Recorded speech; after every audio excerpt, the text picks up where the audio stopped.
Corner four കൊമേഴ്സിന്റെ 7ാമത്തെ ക്ലാസ്സിലേക്ക് സ്വാഗതം.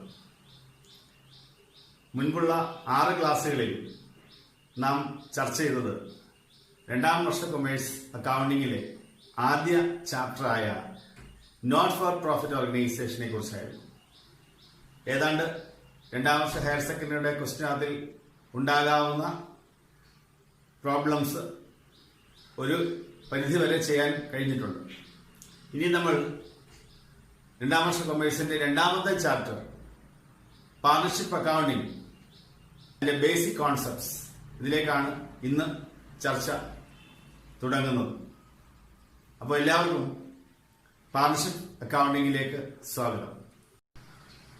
Business എന്റർപ്രൈസുകളെ കുറിച്ച് പറയുമ്പോൾ അല്ലെങ്കിൽ ഫോംസ് ഓഫ് ബിസിനസ് ഓർഗനൈസേഷനെ കുറിച്ച് പറയുമ്പോൾ നമ്മൾ ആദ്യം പറയുന്നത് സോൾ പ്രൊപ്രൈറ്റർഷിപ്പുകളെ കുറിച്ചാണ്. സോൾ പ്രൊപ്രൈറ്റർഷിപ്പുകളുടെ ഗുണങ്ങൾ, അഡ്വാൻറ്റേജസ്, അതുപോലെ ഡിസഡ്വാൻറ്റേജസ് നമ്മൾ പഠിച്ചിട്ടുണ്ട്. സോൾ പ്രൊപ്രൈറ്റർഷിപ്പുകളുടെ പ്രധാനപ്പെട്ട ഡിസഡ്വാൻറ്റേജുകൾ ഏറ്റവും പ്രധാനപ്പെട്ടത് ലിമിറ്റഡ് ക്യാപിറ്റൽ, അതുപോലെ അൺലിമിറ്റഡ് ലയബിലിറ്റി, അതുപോലെ ലിമിറ്റഡ് മാനേജീരിയൽ സ്കിൽ അല്ലെങ്കിൽ എബിലിറ്റി. ലിമിറ്റഡ് മാനേജീരിയൽ സ്കിൽ അല്ലെങ്കിൽ എബിലിറ്റി ഇതൊക്കെയാണെന്ന് നമുക്കറിയാം. വേറെ ഉണ്ട് ഒരുപാട് ഡ്രോബാക്സ് അല്ലെങ്കിൽ ലിമിറ്റേഷൻസ് ഉണ്ട്. അപ്പോൾ ഈ പോരായ്മകൾ ഒരു സോൾ പ്രൊപ്രൈറ്റർഷിപ്പിനുള്ളത് കൊണ്ടാണ് അതിനെ തരണം ചെയ്യാൻ വേണ്ടി പാർട്ണർഷിപ്പ് എന്ന ഒരു പുതിയ ഫോം ഓഫ് ബിസിനസ് ഓർഗനൈസേഷനിലേക്ക് പോയത്. ലിമിറ്റഡ് ക്യാപിറ്റൽ എന്ന് പറഞ്ഞാൽ ഒരു സോൾ പ്രൊപ്രൈറ്റർക്ക് സ്വയം കൊണ്ടുവരാൻ കഴിയുന്ന ക്യാപിറ്റലിന്റെ ഒരു ലിമിറ്റ് ഉണ്ട്. അയാളുടെ സമ്പാദ്യം അല്ലെങ്കിൽ അയാൾക്ക് ലഭ്യമാകാൻ കഴിയുന്ന അത്രയും ക്രെഡിറ്റ് അല്ലെങ്കിൽ അയാൾ ഒരാളെ കൊണ്ട് സമാഹരിക്കാൻ കഴിയുന്ന അത്രയും ഫണ്ട് മാത്രമേ അദ്ദേഹത്തിന്റെ ബിസിനസ്സിലേക്ക് മുടക്കാൻ കഴിയുള്ളൂ. അതാണ് ലിമിറ്റഡ് ക്യാപിറ്റൽ കൊണ്ട് ഉദ്ദേശിക്കുന്നത്. നമ്മൾ ഡീറ്റെയിൽഡ് ആയിട്ട് 1ാം വർഷത്തിൽ പഠിച്ചിട്ടുള്ളതാണ്. അൺലിമിറ്റഡ് ലയബിലിറ്റി നമുക്കറിയാം. The liability of a sole proprietorship is unlimited, which means the debts of the business will affect the personal properties of the proprietor. അതായത് ബിസിനസ്സുകളിലെ കടങ്ങൾ ബിസിനസ്സിലെ അസറ്റുകൾ കൊണ്ട് തീർക്കാനാവാത്ത ഒരവസ്ഥ വന്നാൽ ബിസിനസ്സുകാരന്റെ പേഴ്സണൽ പ്രോപ്പർട്ടി റിയലൈസ് ചെയ്തിട്ട് അല്ലെങ്കിൽ അത് വിറ്റഴിച്ചിട്ടോ അല്ലെങ്കിൽ എങ്ങനെയെങ്കിലും അതുകൊണ്ട് ഈ കടങ്ങൾ വീട്ടേണ്ടി വരും. That means the liabilities of the business will affect the personal properties of the proprietor. The liability is not limited in the business, but it will extend to the personal properties of the proprietor. അതാണ് unlimited liability കൊണ്ട് ഉദ്ദേശിക്കുന്നത്. അവിടെ പ്രൊപ്രൈറ്റർക്ക് ബിസിനസ്സിലുണ്ടാകുന്ന പരാജയം ഒരുപക്ഷെ അയാളുടെ private ആയിട്ടുള്ള പ്രോപ്പർട്ടികൾ കൂടി അല്ലെങ്കിൽ സ്വകാര്യ സമ്പാദ്യങ്ങളെ കൂടി ബാധിക്കുകയും അയാൾക്ക് ആ രൂപത്തിൽ ദോഷകരമായ രീതിയിലേക്ക് പോവുകയും ചെയ്യാം. അതാണ് unlimited liability. Limited managerial skill, ഒരാൾക്ക് എന്ത് മാനേജറിയൽ സ്കില്ലുണ്ടോ അത് മാത്രമേ ആ ബിസിനസ്സിലേക്ക് പ്രയോഗിക്കാൻ കഴിയുന്നുള്ളൂ. അതിനാൽ അയാൾക്ക് ഉള്ള ഗുണങ്ങൾ ആ പ്രസ്ഥാനത്തിൽ പ്രതിഫലിക്കുമ്പോൾ എന്തെങ്കിലും മേഖലയിൽ അദ്ദേഹത്തിന് ചില ഡ്രോബാക്സ്, ലിമിറ്റേഷൻസ് അല്ലെങ്കിൽ അദ്ദേഹത്തിന്റെ കഴിവില്ലായ്മകൾ ഉണ്ടെങ്കിൽ അതും ഇതിനകത്തിൽ പ്രതിഫലിക്കും, ബിസിനസിനെ ദോഷമായി ബാധിക്കും. എന്ന് പറഞ്ഞാൽ ഒരാളുടെ മാനേജറിയൽ സ്കില്ല് മാത്രമേ അവിടെ പ്രകടിപ്പിക്കാൻ കഴിയുന്നുള്ളൂ. ഒന്ന് ഡിസ്കസ് ചെയ്യാൻ കൂടി വേറൊരാളില്ല. ഇത്രയും കുഴപ്പങ്ങൾ, ഇത്രയുമല്ല ഒരുപാട് ഡ്രോബാക്സ് ഉണ്ടെങ്കിലും ഈ 3 പ്രധാനപ്പെട്ട കുഴപ്പങ്ങളാണ് ഒരു പാർട്ണർഷിപ്പ് രൂപീകരിക്കുന്നതിലേക്ക് കൊണ്ടുപോയത്. അങ്ങനെയാണ് സോൾ പ്രൊപ്രൈറ്റർഷിപ്പുകളുടെ പോരായ്മകൾ തരണം ചെയ്യാൻ വേണ്ടി പുതിയൊരു ബിസിനസ് ഓർഗനൈസേഷൻ തുടങ്ങുന്നു. അതാണ് പാർട്ണർഷിപ്പ് ഫോംസ്. പാർട്ണർഷിപ്പിലൂടെ ഈ 3 പ്രശ്നങ്ങളെയും നമുക്ക് തരണം ചെയ്യാം. സോൾ പ്രൊപ്രൈറ്റർഷിപ്പിൽ ഒരാൾ കൊണ്ടുവരുന്ന ക്യാപിറ്റൽ മാത്രമാണ് ബിസിനസ്സിൽ ഉപയോഗിക്കാൻ കഴിയുന്നതെങ്കിൽ പാർട്ണർഷിപ്പിൽ ഒന്നിലേറെ പേരാണ് ബിസിനസ്സിലേക്ക് ക്യാപിറ്റൽ കൊണ്ടുവരുന്നത്. പാർട്ണർഷിപ്പ് എന്താണെന്ന് നമ്മൾ കാണാനിരിക്കുന്നതേ ഉള്ളൂ. എങ്കിലും അതിന്റെ ഒരു ഇവല്യൂഷൻ പറയുകയാണ്. ഒന്നിലേറെ പേർ കൊണ്ടുവരുന്നു. അപ്പോൾ ലിമിറ്റഡ് ക്യാപിറ്റൽ, ഒരാൾ കൊണ്ടുവരുന്ന ക്യാപിറ്റലിനേക്കാൾ കൂടുതൽ രണ്ടോ അതിലധികമോ ആളുകൾക്ക് കോൺട്രിബ്യൂട്ട് ചെയ്യാൻ കഴിയുന്നു. അതുകൊണ്ട് ലിമിറ്റഡ് ക്യാപിറ്റൽ എന്നുള്ള പ്രശ്നം പരിഹരിക്കപ്പെടുന്നു. രണ്ടോ അതിലധികം ആളുകൾ ചേരുമ്പോൾ ലയബിലിറ്റിയും ഷെയർ ചെയ്യപ്പെടുന്നു. അതുകൊണ്ട് തന്നെ അൺലിമിറ്റഡ് ലയബിലിറ്റിയുടെ പ്രശ്നം ഇവിടെ അൺലിമിറ്റഡ് ലയബിലിറ്റി തന്നെയാണ്, പക്ഷെ ഒന്നിലേറെ ആളുകൾക്ക് അത് ഷെയർ ചെയ്യപ്പെടുന്നതുകൊണ്ട് അതിന്റെ റിസ്ക് കുറച്ച് കുറഞ്ഞു കിട്ടും. അപ്പോൾ ആ പ്രശ്നം ഒരു പരിധിവരെ പരിഹരിക്കാൻ സാധിക്കും.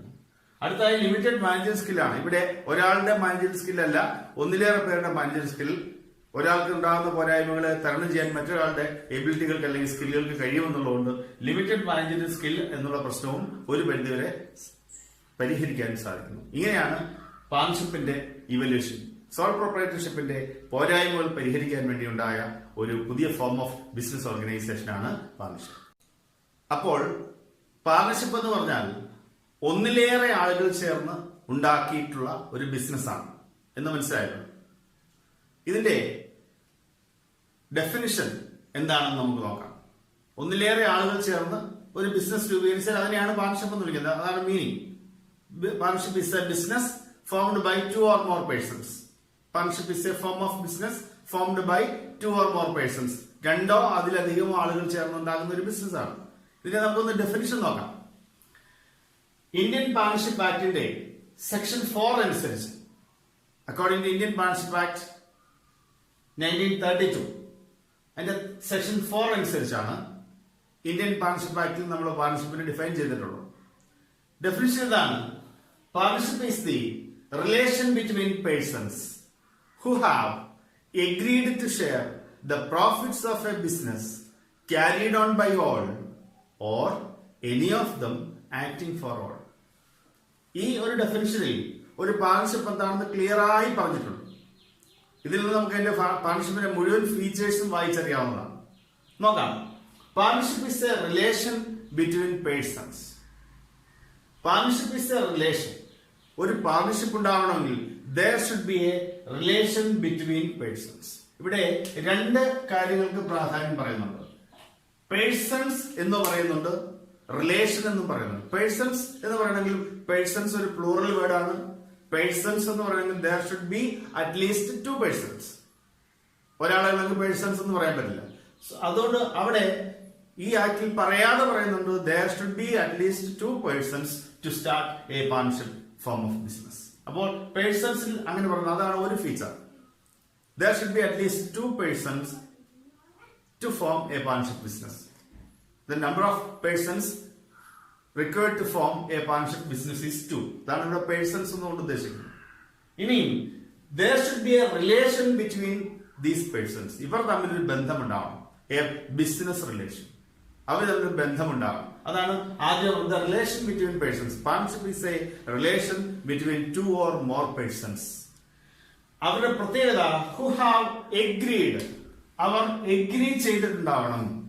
There should be an agreement between these persons regarding the business, regarding the terms and conditions of the business. ബിസിനസിന്റെ ടേംസ് ആൻഡ് കണ്ടീഷൻസിനെ കുറിച്ച് ഒരു എഗ്രിമെന്റ് ഉണ്ടായിരിക്കണം. That means the Partnership Act prescribes the presence of an agreement between the persons. ഈ വ്യക്തികൾ തമ്മിൽ ആ ഒരു agreement ഉണ്ടാവണം. Presence of an agreement. That agreement is called partnership agreement അല്ലെങ്കിൽ പാർട്ണർഷിപ്പ് ഡീഡ്. അത് നമ്മൾ പിന്നീട് കാണാം. അപ്പോൾ എഗ്രിമെന്റ് ഉണ്ടായിരിക്കണം.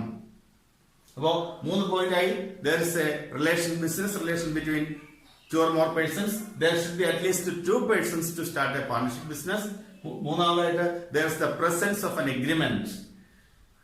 അടുത്തായി പറഞ്ഞത് agreed to share the profits. To share the profits of a business. To share the profits of a business. ഇതിനകത്ത് 3 കാര്യങ്ങളാണ് പറയുന്നത്. To share the profits of a business. Business ഉണ്ടാവണം. There should be a business. ഈ persons form രണ്ടോ അതിലധികമോ persons കൂടിച്ചേർന്നിരിക്കുന്നത് they should do some business. They should do some business and that business should be a legal one. Legal business. ഇതൊരു ആക്ടിൽ പറയുന്ന കാര്യമാണ്. അപ്പോൾ illegal ബിസിനസ്സുകൾ ചെയ്യാൻ പറ്റില്ല. സ്മഗ്ലിങ്ങോ അല്ലെങ്കിൽ മറ്റെന്തെങ്കിലും അത്ര ഇല്ലീഗൽ ആയിട്ടുള്ള ആക്ടിവിറ്റീസ് ചെയ്യാൻ പറ്റില്ല. They should do some legal business and that business should be for earning some profit. They have to earn some profit. Maybe there may be losses, but they have to they should try to make some profit. ഇപ്പോ അവിടെ ബിസിനസിന്റെ presence ഉണ്ടാവണം, business ഉണ്ടാവണം, ആ ബിസിനസ്സിൽ profit ഉണ്ടാകാം. And that profit should be shared among these persons. ആ പ്രോഫിറ്റിനെ ഷെയർ ചെയ്യണം. അപ്പോൾ ഇവിടെ 3 പോയിന്റുകളുണ്ട്. There should be a business for the partnership, and the business should aim to make profits, and the profits earned in the business should be shared by the persons or in the business. ആ ബിസിനസ്സിൽ അവർ share ചെയ്യണം. ഇനി that business, ആ ബിസിനസിന്റെ പ്രത്യേകത, that business should be carried on by all means all persons. ഇതിനകത്തുള്ള എല്ലാ വ്യക്തികളും ചേർന്ന് they should carry on the business. ഈ business എല്ലാവരുടെയുമാണ്. So the all persons in the partnership business should carry on the business. എല്ലാവരും carry on ചെയ്യണം. എല്ലാവരും ചേർന്ന് ഈ ബിസിനസ് നടത്തിക്കൊണ്ടു പോകണം. അതിൽ നിന്നാണ് ലാഭം ഉണ്ടാക്കേണ്ടത്. ആ ലാഭമാണ് ഷെയർ ചെയ്യേണ്ടത്. ഇനി അത് ചിലപ്പോൾ സാധ്യമല്ല എന്ന് വരാം. എല്ലാവർക്കും ചിലപ്പോൾ ഒരേപോലെ ഈ ബിസിനസ്സിൽ ഇടപെടാൻ പറ്റാതെ വന്നാൽ any of dum acting for all, അങ്ങനെ ആയാലും മതി. Any of dum acting for all, അവരിൽ ആർക്കെങ്കിലും 1, 2 അല്ലെങ്കിൽ എത്ര പേർക്കാണോ സാധിക്കുന്നവർ ഇവർ എല്ലാവർക്കും വേണ്ടി ആക്ട് ചെയ്താലും മതി. Acting for all, any of dum acting for all, എല്ലാവർക്കും വേണ്ടി അവരിൽ ചിലർ പ്രവർത്തിച്ചാൽ മതി. എങ്ങനെയായാലും ഒന്നിലേറെ പേരിൽ രണ്ടോ അതിലധികം പേര് ഉണ്ടാവണം. അതിൽ എല്ലാവർക്കും കൂടി ഇടപെടാൻ പറ്റില്ലെങ്കിൽ അവരിലുള്ള ഒക്കുന്നവർ മാത്രം ഇടപെട്ടാൽ മതി. എങ്ങനെയായാലും ലാഭമുണ്ടായാൽ ആ ലാഭം ഇവർ തമ്മിൽ ഷെയർ ചെയ്യുന്നു. അങ്ങനെ ആ ഷെയർ ചെയ്യാൻ വേണ്ടി, ലാഭം ഷെയർ ചെയ്യാൻ വേണ്ടി ഒരു ബിസിനസ് ചെയ്യുകയും അതിന് ലാഭം ഷെയർ ചെയ്യാൻ വേണ്ടി രണ്ടോ അതിലധികം ആളുകൾ ചേർന്നുണ്ടാക്കുന്ന ഒരു ബിസിനസ് ആണ്, അല്ലെങ്കിൽ ഒരു ബിസിനസ് റിലേഷൻ ആണ് പാർട്ണർഷിപ്പ് എന്നാണ് ഇന്ത്യൻ പാർട്ണർഷിപ്പ് ആക്ടിന്റെ സെക്ഷൻ 4 അനുസരിച്ച് പറയുന്നത്.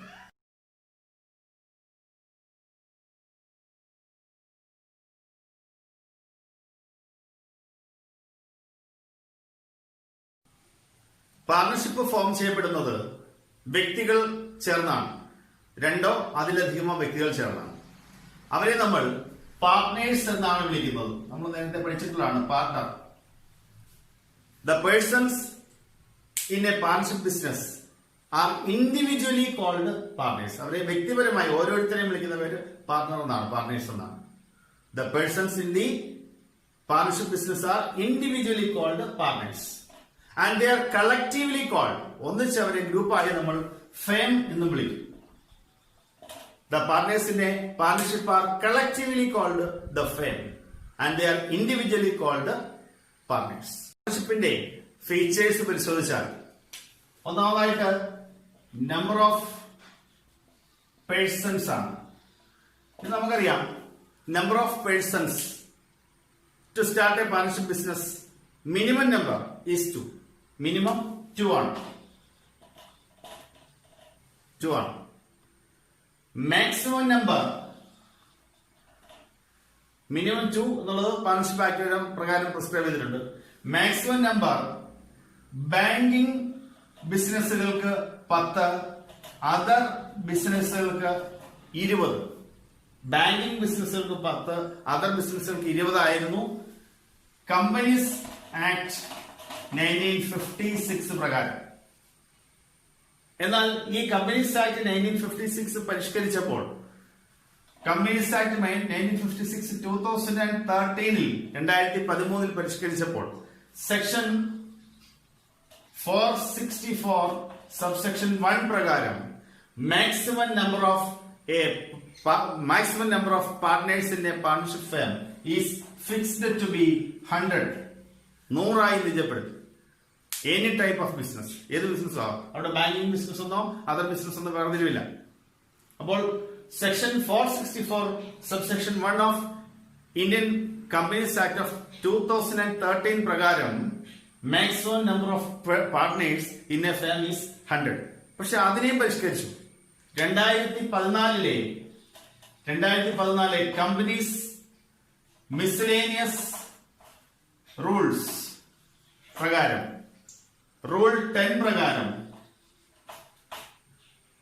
Rule 10 companies miscellaneous rules 2014 rule 10 പ്രകാരം maximum number of persons in a partnership is fixed to be 50.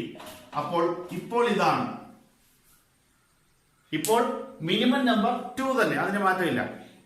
രണ്ടുപേരെങ്കിലും വേണം ഒരു പാർട്ണർഷിപ്പ് രൂപീകരിക്കാൻ. എന്നാൽ maximum number of partners in a firm should be 50.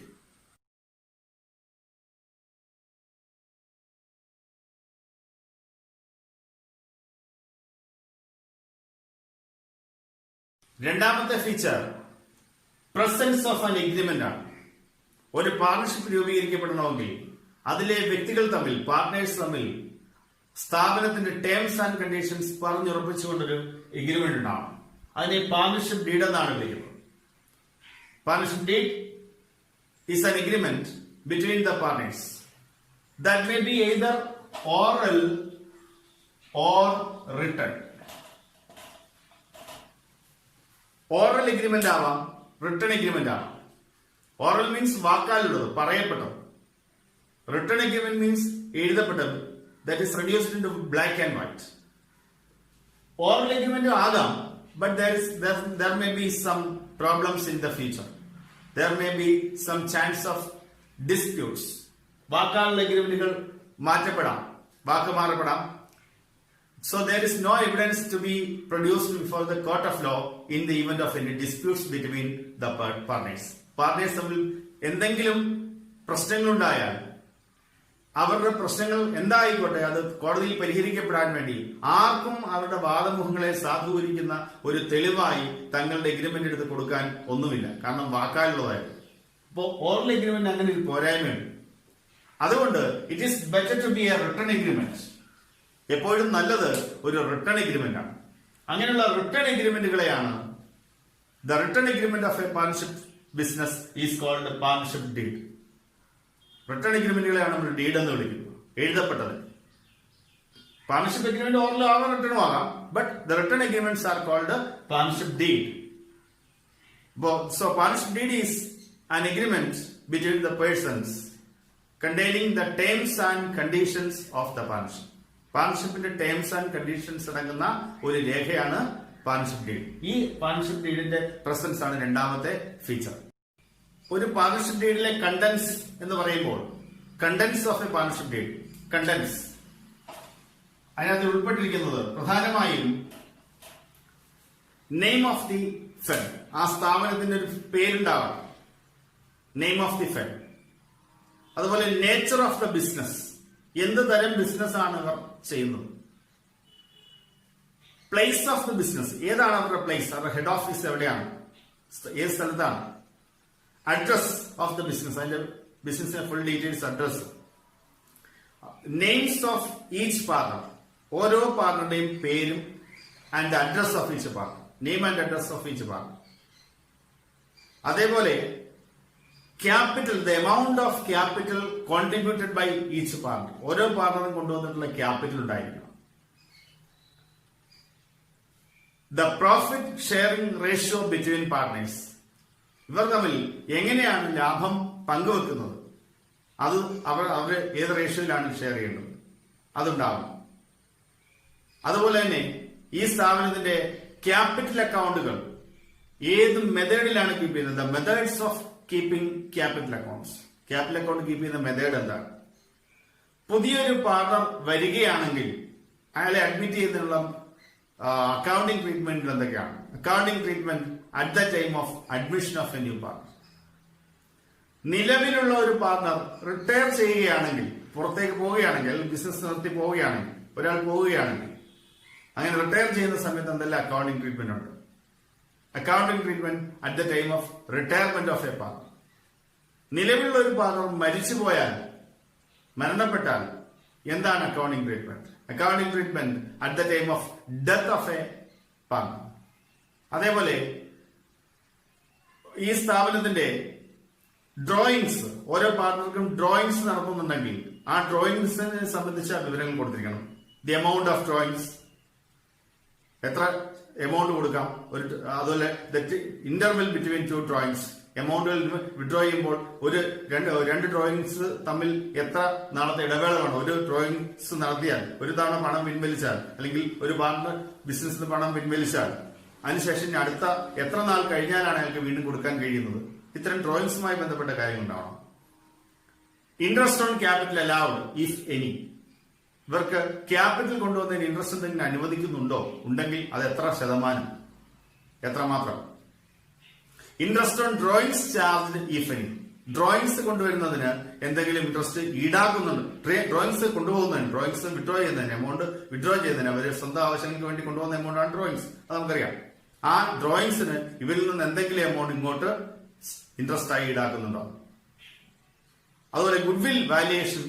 Goodwill സ്ഥാപനത്തിന് goodwill സെൽഫേറ്റ് അതിനൊരു value ഉണ്ട്, അതിനെയാണ് ഗുഡ്വിൽ എന്ന് വിളിക്കുന്നത്. ആ വാല്യൂ എന്നതിന്റെ മെത്തേഡ് എന്തൊക്കെയാണ്?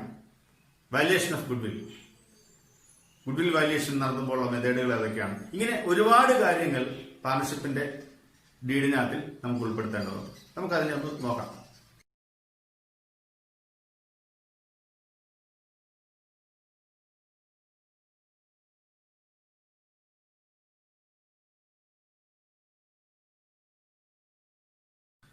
അടുത്ത feature presence of a business ആണ്. ബിസിനസ് നമ്മൾ പറഞ്ഞു, ഒരു പാർട്ണർഷിപ്പ് ഫോം ചെയ്യുന്നത് ഒരു ബിസിനസ് ചെയ്യാൻ വേണ്ടിയാണ്.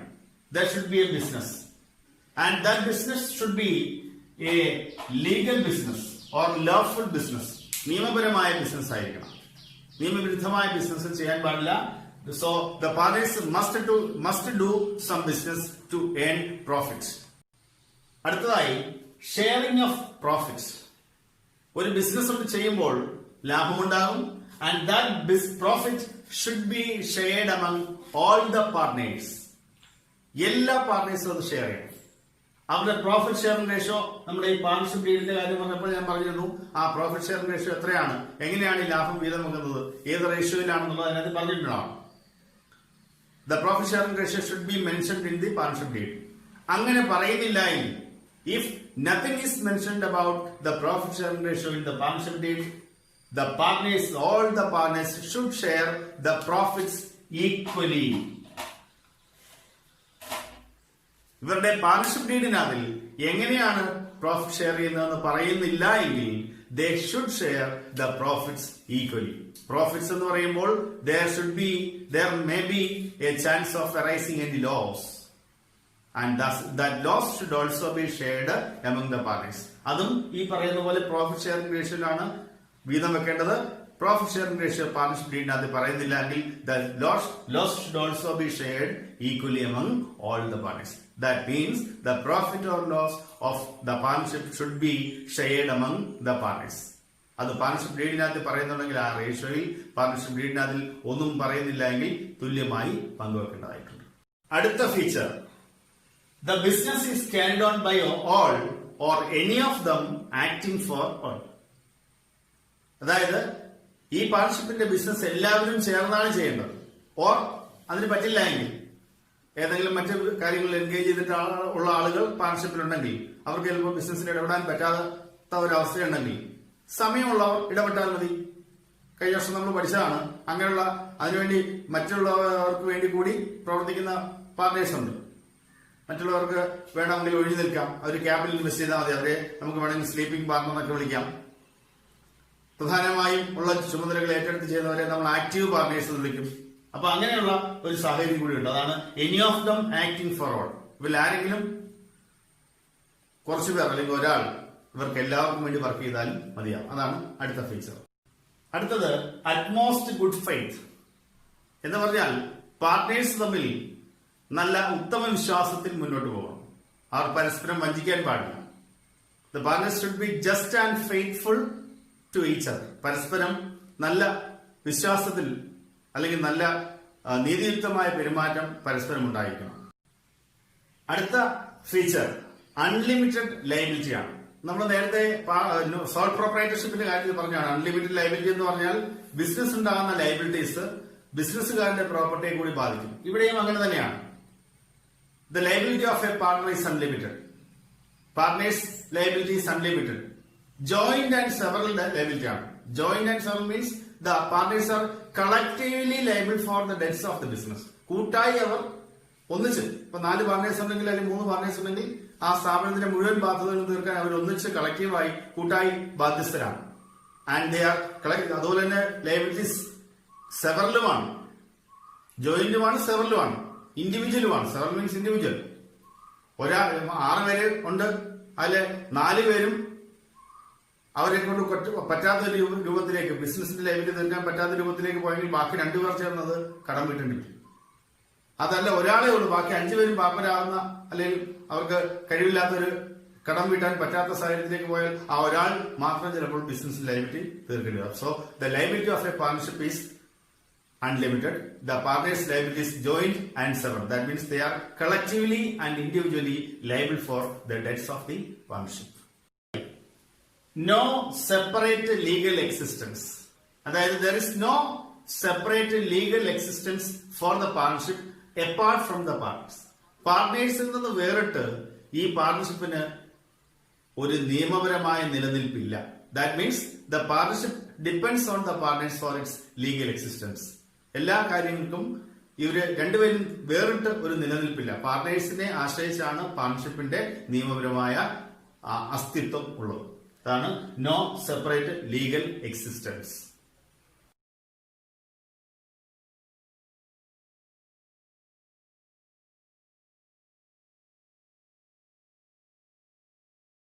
അടുത്തതായി നമുക്ക് ഇതിന്റെ അക്കൗണ്ടിംഗ് ട്രീറ്റ്മെന്റിലേക്കാണ് പോകേണ്ടത്. പാർട്ണർഷിപ്പ് അക്കൗണ്ടിംഗിലേക്കാണ് പോകേണ്ടത്. അതിനു മുമ്പായി പാർട്ണർഷിപ്പ് ഡീഡിന്റെ അഭാവത്തിൽ, പാർട്ണർഷിപ്പ് ഡീഡിനകത്തിൽ എന്തെങ്കിലും മെൻഷൻ ചെയ്യാത്ത, പാർട്ണർഷിപ്പ് ഡീഡ് ഇല്ലാതിരിക്കുകയോ അല്ലെങ്കിൽ പാർട്ണർഷിപ്പ് ഡീഡിനകത്തിൽ ചില കാര്യങ്ങൾ മെൻഷൻ ചെയ്യപ്പെടാതിരിക്കുകയോ ചെയ്താൽ അത്തരം കാര്യങ്ങൾ തീർപ്പ് ലഭിക്കുന്നതിന് പാർട്ണർഷിപ്പ് ആക്ട് പ്രകാരം ചില റൂൾസ് ഉണ്ട്. Rules applicable in the absence of partnership deed. ഒന്നാമതായിട്ട് ഉദാഹരണമായി profit sharing ratio.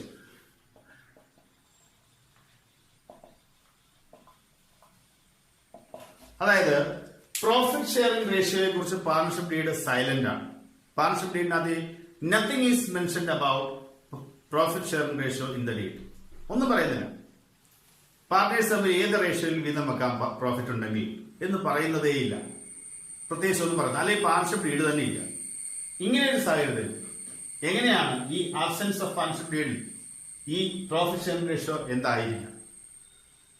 Partnership ഡീഡിനകത്ത് deed ഉണ്ടാവുകയും അതിനകത്തുള്ള റേഷ്യോ ഉണ്ടാവുകയും ചെയ്ത് നമുക്ക് സംശയത്തിന്റെ ആവശ്യമില്ല. ആ പാർട്ണർഷിപ്പ് ഡീഡിലെ റേഷ്യോ തന്നെ എടുക്കാം. പക്ഷെ പാർട്ണർഷിപ്പ് ഡീഡിനകത്തിൽ ഒന്നുമേ പറയുന്നില്ല എങ്കിൽ they should share their profits and losses equally. ഒരു സംശയം വേണ്ട. The partners should share the profits and losses of the business equally irrespective of their capital contribution. അവർ എത്ര രൂപ ക്യാപിറ്റൽ കോൺട്രിബ്യൂഷൻ നടത്തിയിട്ടുണ്ടെങ്കിലും കുഴപ്പമില്ല. പാർട്ണർഷിപ്പ് ഡീഡിനകത്തിൽ ഒന്നും മെൻഷൻ ചെയ്യാത്ത പക്ഷം അവർ അവരുടെ ലാഭങ്ങളും നഷ്ടങ്ങളും തുല്യമായി ഈക്വലായി ഷെയർ ചെയ്യണം. So the partnership should share the profits equally in the absence of the partnership deed. അടുത്തതായി interest on capital. If nothing is mentioned about interest on capital in the partnership deed, no interest is allowed to on the capital of a partner. അതായത് partnership ഡീഡിനകത്തിൽ പാർട്ട്നേഴ്സിന് ക്യാപിറ്റലിന് പലിശ കൊടുക്കാമെന്ന് പറഞ്ഞിട്ടില്ല എങ്കിൽ ഒരു പൈസയും പലിശയായി കൊടുക്കേണ്ടതില്ല. No interest is allowed. പക്ഷെ അവിടെ ഒരു പ്രശ്നമുള്ളത്, പാർട്ണർഷിപ്പ് ഡീഡിനകത്ത് പറയുന്നുണ്ടെങ്കിൽ കൊടുക്കാം. അതും if interest on capital is mentioned in the deed and there is profit, if there is profit ഉണ്ടെങ്കിൽ മാത്രം, only if there is profit the interest is distributed. If there is loss ആണെങ്കിൽ അപ്പോഴും no interest may be distributed to the partners. നമുക്ക് ലാഭം കൊടുക്കാമെന്ന് പറഞ്ഞിട്ടുണ്ട്, interest കൊടുക്കാമെന്ന് പറഞ്ഞിട്ടുണ്ട് ഡീഡിനകത്തിൽ. പ്രോഫിറ്റ് ഉണ്ട്, അങ്ങനെയാണെങ്കിൽ മാത്രം പ്രോഫിറ്റ് ഇൻട്രസ്റ്റ് കൊടുത്താൽ മതി. അതല്ല ലോസ് ആണെങ്കിൽ no interest should be distributed out of loss. അങ്ങനെയുമുണ്ട്. അപ്പോൾ പാർട്ണർഷിപ്പ് ഡീഡിനകത്തിൽ ഇൻട്രസ്റ്റ് ഓൺ ക്യാപിറ്റലിനെ കുറിച്ച് പറയുന്നില്ലെങ്കിൽ കൊടുക്കേണ്ട ആവശ്യമില്ല. ഇനി പാർട്ണർഷിപ്പ് ഡീഡിനകത്ത് പറയുന്നുണ്ടെങ്കിൽ അത് പ്രോഫിറ്റിൽ നിന്ന് മാത്രം ഡിസ്ട്രിബ്യൂട്ട് ചെയ്താൽ മതി. ലോസ് ആണെങ്കിൽ ഇൻട്രസ്റ്റ് ഓൺ ക്യാപിറ്റൽ കൊടുക്കേണ്ട കാര്യം ഇല്ല. Interest on partners loan. ചിലപ്പോൾ പാർട്ട്നേഴ്സ് ബിസിനസ്സിലേക്ക് ചില എമൗണ്ടുകൾ അഡ്വാൻസ് ചെയ്തേക്കാം, ക്യാപിറ്റൽ കൊണ്ടുവരുന്നത് കൂടാതെ. ബിസിനസ്സിന് സാമ്പത്തികം ആവശ്യമായി വരുമ്പോൾ പാർട്ട്നേഴ്സിന്റെ ഭാഗത്തുനിന്ന് ചില എമൗണ്ടുകൾ അഡ്വാൻസ് ചെയ്ത് അതിനെയാണ് പാർട്ട്നേഴ്സ് ലോൺ എന്ന് പറയുന്നത്. അതിന് ഇൻട്രസ്റ്റ് കൊടുക്കണോ വേണ്ട? അതായത് പാർട്ണർഷിപ്പ് ഡീഡിന്റെ അതിൽ ഒന്നും പറയുന്നില്ല, പാർട്ട്നേഴ്സിന്റെ ലോണിന് ഇൻട്രസ്റ്റിനെ കുറിച്ച് ഒന്നും പറയുന്നില്ല എങ്കിൽ ഈ പാർട്ട്നേഴ്സിന്റെ ലോൺ ഇൻട്രസ്റ്റ് കൊടുക്കണമെന്നുള്ളതാണ്. അതിന് പറയുന്ന റൂൾ ഇതാണ്: 6% ഇൻട്രസ്റ്റ് പെർ ആനം. ഒരു വർഷത്തിൽ 6% interest should be allowed on interest allowed on the loan of partners. പാർട്ട്നേഴ്സിന്റെ ലോണിന് 6% ഒന്നും പറയുന്നില്ല എങ്കിൽ, ഇപ്പോ നമ്മൾ ഇതിൽ പറയുന്നതനുസരിച്ച് ഇൻട്രസ്റ്റ് ഓൺ ക്യാപിറ്റൽ കൊടുക്കേണ്ടതില്ല. പക്ഷെ പാർട്ണർഷിപ്പ് ഡീഡിൽ പറയുന്നില്ലെങ്കിൽ പോലും പാർട്ട്നേഴ്സിന്റെ ലോണിന് 6% ഇൻട്രസ്റ്റ് കൊടുക്കേണ്ടതുണ്ട്. അപ്പോ ഇൻട്രസ്റ്റ് ഓൺ ലോൺ 6%. അടുത്തതായി interest on drawings. Interest on drawings charge ചെയ്യുന്നതിനെ കുറിച്ച് പാർട്ണർഷിപ്പ് ഡീഡിനകത്തിൽ ഒന്നും പറയുന്നില്ല എങ്കിൽ no interest shall be charge. Interest ഒന്നും ചാർജ് ചെയ്യാൻ പാടില്ല. അതായത് partnership deed is silent. If the partnership deed is silent about interest on drawings, no interest shall be charged on drawings. Interest on drawings charge ചെയ്യാൻ പാടില്ല. അടുത്തതായി remuneration to partners. പാർട്ട്നേഴ്സിന് കൊടുക്കുന്ന remunerations. Remunerations means sometimes there may be salary, commission, etc. to partners. പാർട്ട്നേഴ്സിന്റെ salary, commission കൊടുക്കാം. അതും partnership ഡീഡിന് അതിൽ പറഞ്ഞിട്ടില്ല എങ്കിൽ they shall be given no remuneration. Partnership ഡീഡിനകത്ത് കൃത്യമായി പറഞ്ഞിട്ടുണ്ടെങ്കിൽ മാത്രമേ സാലറി ആയാലും കമ്മീഷൻ ആയാലും അല്ലെങ്കിൽ റെമ്യൂണറേഷൻ എന്തെങ്കിലും കൊടുക്കാൻ പാടുള്ളൂ. If the partnership deed is silent about the remuneration of partners, no remuneration, no salary, no commission shall be given to the partners. ഇന്നത്തെ ക്ലാസ്സിലൂടെ നമ്മൾ മനസ്സിലാക്കാൻ ശ്രമിച്ചത് ഒരു പാർട്ണർഷിപ്പ് ബിസിനസ് എന്താണെന്ന്, അതിന്റെ ഡെഫിനിഷൻ, അതുണ്ടായി വന്ന രീതി, അതുപോലെ പാർട്ണർഷിപ്പ് ഫീച്ചേഴ്സ് എന്തൊക്കെയാണ്, പാർട്ണർഷിപ്പ് ഡീഡ് എന്താണ്, അതിന്റെ കണ്ടന്റ്സ് എന്തൊക്കെയാണ്, അതേപോലെ ഒരു പാർട്ണർഷിപ്പിന്റെ ഡീഡിൽ ചില കാര്യങ്ങളെ കുറിച്ച് സൈലന്റ് ആണെങ്കിൽ അതിൽ നമുക്ക് എന്ത് തീർപ്പാക്കാൻ സാധിക്കും, റൂൾസ്, അതുമായി ആപ്ലിക്കബിൾ ആയിട്ടുള്ള റൂൾസ് എന്താണ്, ഇതൊക്കെയാണ്. ഇനി നമുക്ക് പാർട്ണർഷിപ്പിന്റെ അക്കൗണ്ടിങ്ങിലേക്കാണ് പോകേണ്ടത്. അതിൽ ആദ്യത്തെ പ്രിപ്പറേഷൻ ഓഫ് ക്യാപിറ്റൽ അക്കൗണ്ട് ആണ്. ആ ക്ലാസ് നമുക്ക് തുടർന്ന് അടുത്ത വീഡിയോയിലൂടെ കാണാം. അതിനുവേണ്ടി കാത്തിരിക്കുക. നമ്മുടെ ക്ലാസ് ഇഷ്ടപ്പെട്ടുവെങ്കിൽ എല്ലാവരും നമ്മുടെ ചാനൽ സബ്സ്ക്രൈബ് ചെയ്യുക. കോർണർ ഫോർ കൊമേഴ്സ് സബ്സ്ക്രൈബ് ചെയ്യുക. കമന്റുകൾ, നിങ്ങളുടെ വിലപ്പെട്ട കമന്റുകൾ, അതായത് ക്ലാസ്സുമായി ബന്ധപ്പെട്ട, അത് നല്ലതാണെന്ന് മാത്രമല്ല നിങ്ങളുടെ വിമർശനങ്ങൾ അല്ലെങ്കിൽ നിരൂപണങ്ങളൊക്കെ നിങ്ങൾക്ക് കമന്റ് ബോക്സിലിടാം. അത് കമന്റുകൾ പ്രതീക്ഷിക്കുന്നു. അപ്പോൾ നന്ദി, നമസ്കാരം.